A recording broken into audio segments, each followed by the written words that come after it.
বাংলাদেশ শুধু দাবি করবে না, সকল মাসলাকের মানুষের পূর্ণ সমর্থন হেফাজতের প্রতি আছে। কারণ হেফাজত হচ্ছে বাংলাদেশে সর্ববৃহৎ ইসলামী অরাজনৈতিক সংগঠন।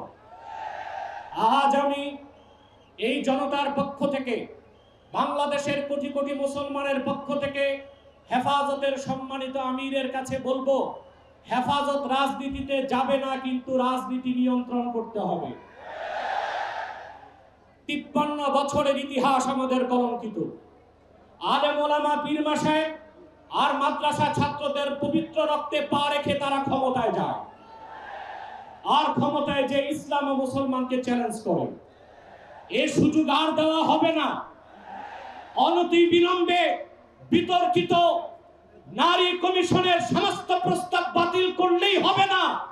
যে নারী নামের হিজড়াগুলো এই দুঃসাহস করেছে, গ্রেফতার করে তাদেরকে আইনের আওতায় আনতে হবে। আরেকটি বিষয় হচ্ছে, ডক্টর ইউনূসকে বক্তব্য পরিষ্কার করতে হবে। 16 বছর ভারতীয় আধিপত্যবাদের বিরুদ্ধে আমরা রক্ত দিয়েছি।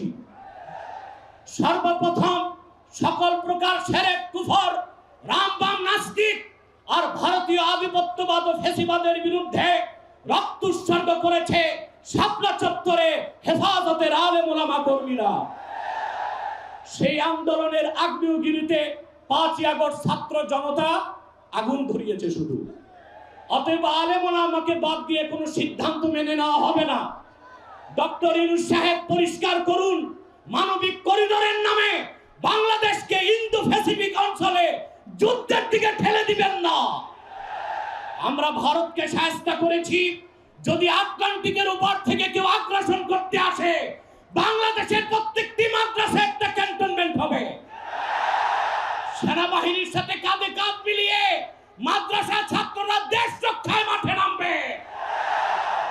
আগ্রাসী শক্তিকে বলে দিচ্ছি, আমার দেশের সবুজ লাল পতাকার দিকে যে চোখ তুলবে তার চোখ উপড়ে দেওয়া হবে। আমার বাংলার কোন 1 ইঞ্চি মাটিতে আগ্রাসনের থাবা বসালে সেই কালো হাত ভেঙে দেওয়া হবে। বিদায় লগ্নে আরো 3টি দাবি আমাদের পক্ষ থেকে। ব্লাসফেমি আইন করতে হবে, freedom of expression, freedom of speech. বাক স্বাধীনতার নামে ইসলাম বিরোধিতা যেই করবে তাকে আইনের আওতায় আনতে হবে। আমার দেশে অসংখ্য আলেম ওলামা, নিরীহ মানুষকে জঙ্গি তকমা দিয়ে কারাগারে রাখা হয়েছে। যদি বাবর সাহেব মুক্তি পায়, তাহলে যে সমস্ত আলেম ওলামা জঙ্গির মামলায় ভিতরে, তারা কেন মুক্তি পাবে না? তাদের মুক্তির আগে সংস্কার না নির্বাচন হতে দেওয়া হবে না বাংলাদেশে। আমার 7ম দাবি, হেফাজতের পক্ষেই বাংলাদেশের সমস্ত মাসলাককে এক প্ল্যাটফর্মে আনা সম্ভব একটি দাবি আদায়ের লক্ষ্যে। সেটা হচ্ছে বাংলাদেশে কাদিয়ানীদেরকে অবশ্যই অমুসলিম ঘোষণা করতে হবে। হেফাজত যদি ডাক দেয়, তাহরিকে খাতমে নবুয়্বত সহ সারা বাংলাদেশের মাসলাক আসবে। আমরা কাদিয়ানীদেরকে অমুসলিম ঘোষণার দাবি আদায়ে যদি জান ও মাল দিতে হয়, কারা কারা প্রস্তুত আছি।